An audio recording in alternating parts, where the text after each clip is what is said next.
Well, good afternoon. We appreciate you coming here on a relatively short notice. We know that there may be some members join as we're in progress. I thought maybe I'd make an opening statement and then answer whatever questions that you have. As most of you know, we released Jeff Capel from his contract earlier today. This was a decision that I reached after the season when I had an opportunity to reflect on Jeff's tenure and the direction of our program. The only way to chart the best direction for a program is to consider it in its entirety. And that's what I did. This did not boil down to 1 or 2 points, but instead it was the outcome of a very thorough and detailed review. I concluded that it would be best to chart a new direction for our program. Now, as we look to the future, I'm excited to embark on the search for a new coach. We don't have a specific timetable. However, we will conduct a diligent and detailed search, find the best person and the best fit for our program. This is an attractive position.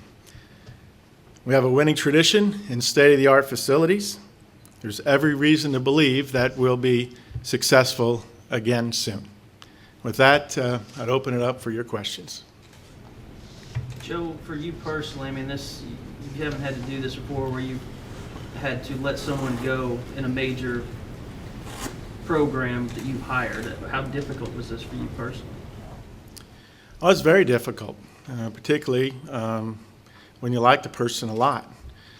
But in a situation like this, you have to separate the personal feelings and think about the situation in total, and that's what I did and reached this conclusion. Can you give us any idea of parameters or specifics of what you're looking for? Yeah, that's always the right question to ask. Obviously, there's a great deal of evidence on the wide range of coaching candidates that are out there.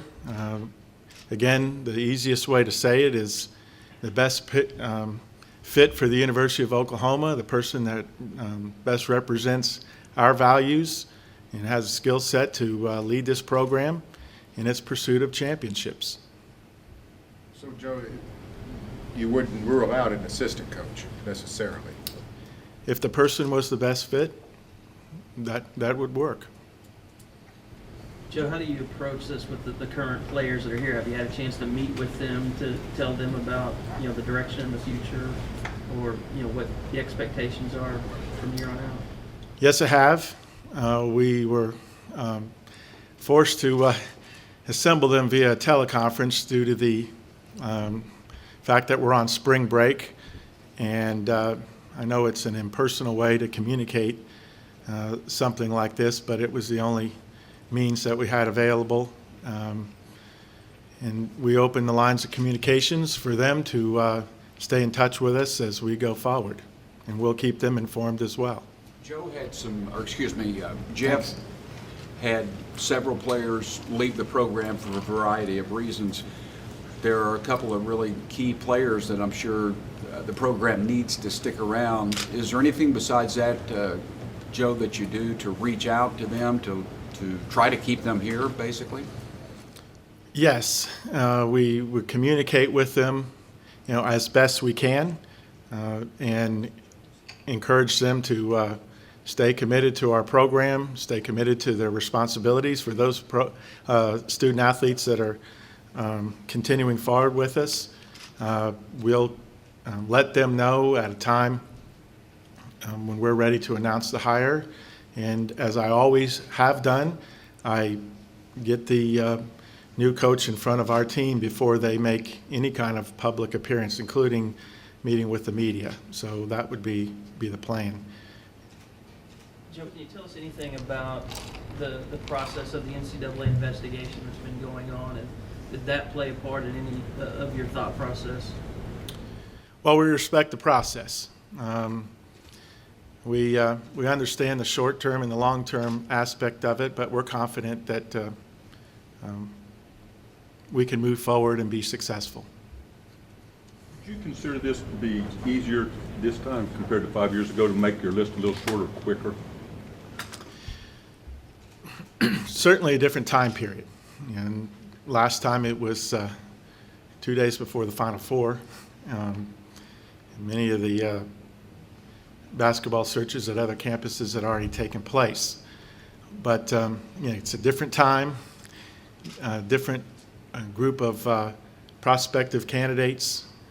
Doesn't mean just because a coach is out there and successful is that they're going to be interested in moving from the position that they have. But we'll be as thorough as we were last time. We'll be as aggressive as we were last time and try to find the best fit for our program. Taking that a step further, is it fair to say then that you'll probably tend to be more patient because the recruiting effort, that's not too far away when these kids can sign. And frankly, it looks like there's not going to be a ton of parade All-Americans. Does that lead you to feel comfortable in letting this extend a long time if necessary? We understand some of the things that are at play right now and affecting our ability to reach a coach, have conversation with a candidate. The NCAA tournament is the example. We don't want to compromise the ability to find the best coach for our program by setting up or restricting ourselves through a timetable. That's why I mentioned there's not a specific timetable. We obviously want to move the process forward as efficiently and quickly as possible, but not compromise our ability to get the best person. Football openings, oftentimes they use a middleman, consulting firm, whatever you call it. Does that thing exist in basketball? And if so, would you use one? Did you use one last time? How does that? And I get asked this a lot outside of the search process, why you would or wouldn't use someone. In today's world, it seems to be a little bit more prominent. Haven't made a decision on that yet, Barry, but if I were to choose to use a consultant, it would be to help me with some of the logistical elements of the search, the fact that we are trying to move as effectively and efficiently as possible, as well as to help me get thorough, detailed background checks on all of the prospective candidates.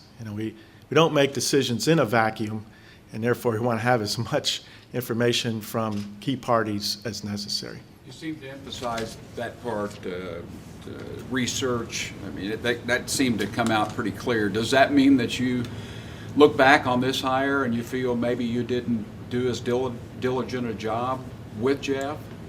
Oh, not at all. The same process was in play back then as it is right now. I know people like to look in the rearview mirror and speculate or second guess. It happens. I have had every reason to believe that the choice then was going to be the best for the University of Oklahoma, and the only thing I regret now is it didn't work out. Joe, what was your expectations of that team going into this season?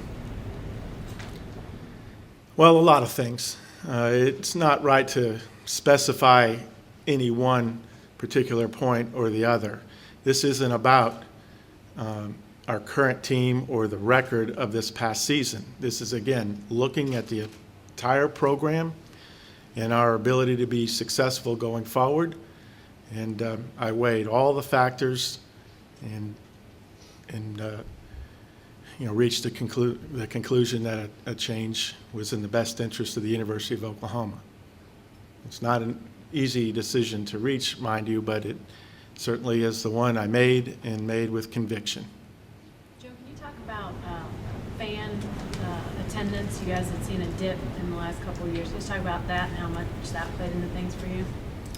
Well, Jenny, again, when I mention the totality of my review, I didn't leave any stone unturned. So to try to put more weight on one versus the other would, really just compromise the process. To consider it all and weigh it on balance, weigh it on impact of our program to be successful. Joe, was there a time you felt reasonably confident, really confident that Jeff would be back next year? Again, I think it was important for me to let the season come to conclusion and have an ability to step away from it for a short period of time and think through things with a clear conscience. And so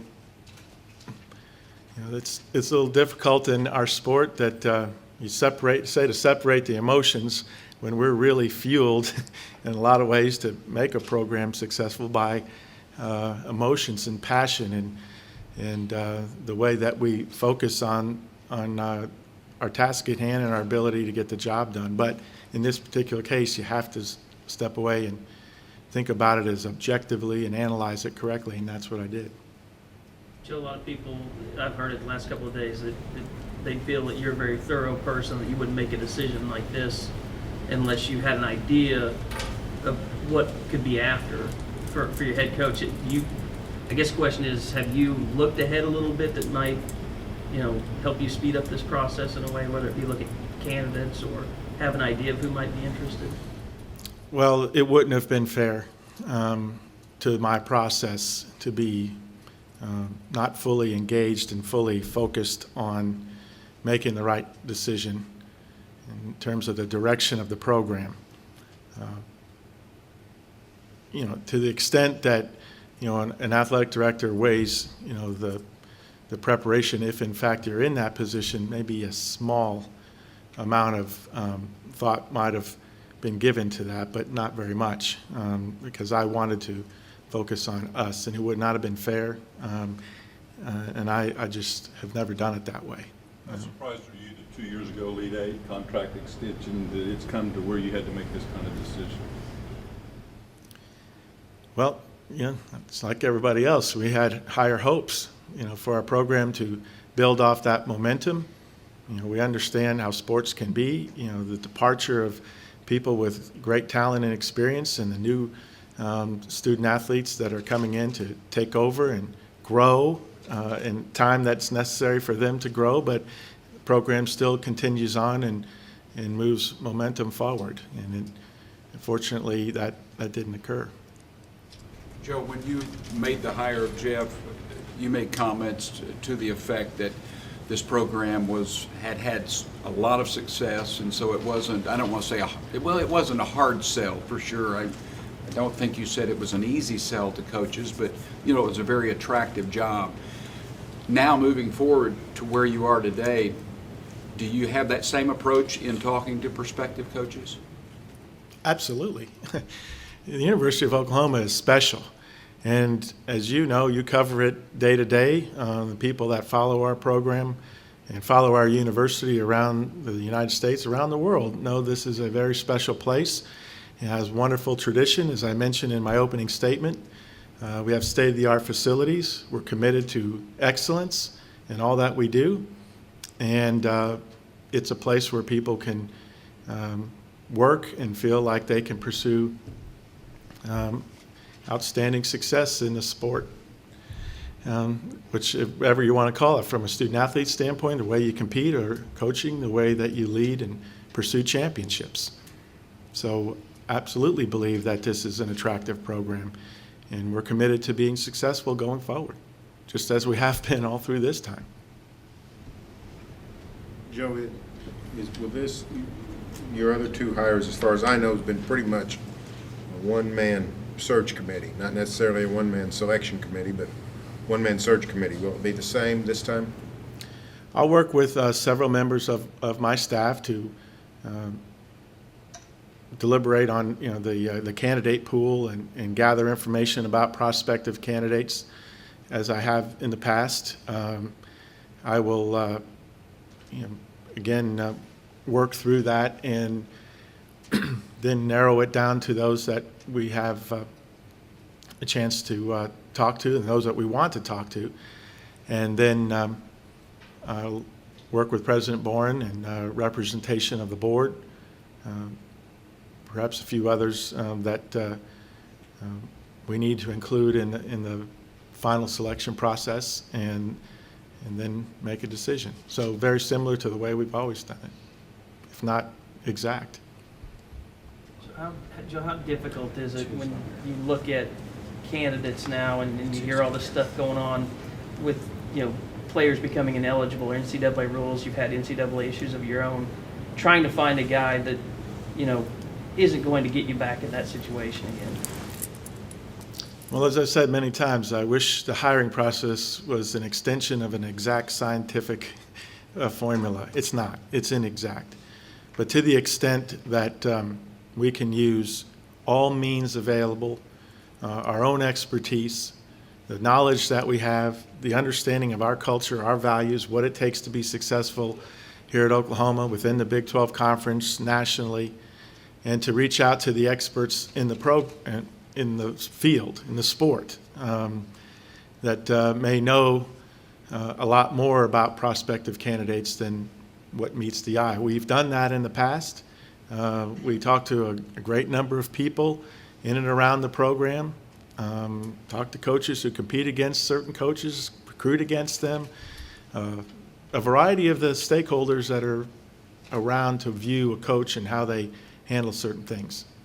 You get the best information that you can, process it, and use it to your advantage. And then ultimately, the way you weigh all the other factors that are important in selecting a coach, then you arrive at a decision. Does it also make you be more diligent in what assistants get hired as well?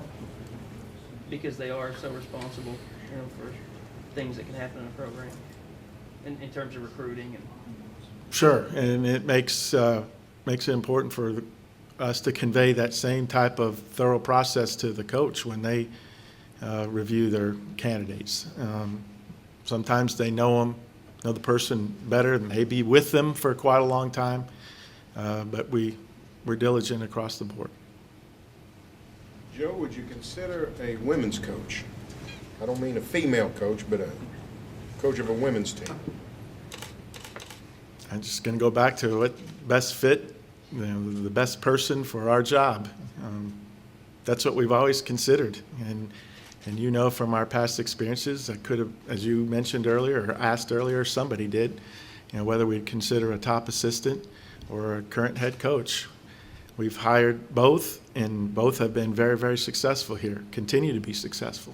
So the profile is what's best for the University of Oklahoma. Joe, there were severance provisions written into Jeff's last contract, but I also know they were contingent on some things, including NCAA compliance. Would the ongoing situation have any effect on a severance situation you're looking at? That's not, at this point in time, that's not something that's been, I wouldn't say concern, what's the word I'm looking for? It's just not something that we anticipate being an issue.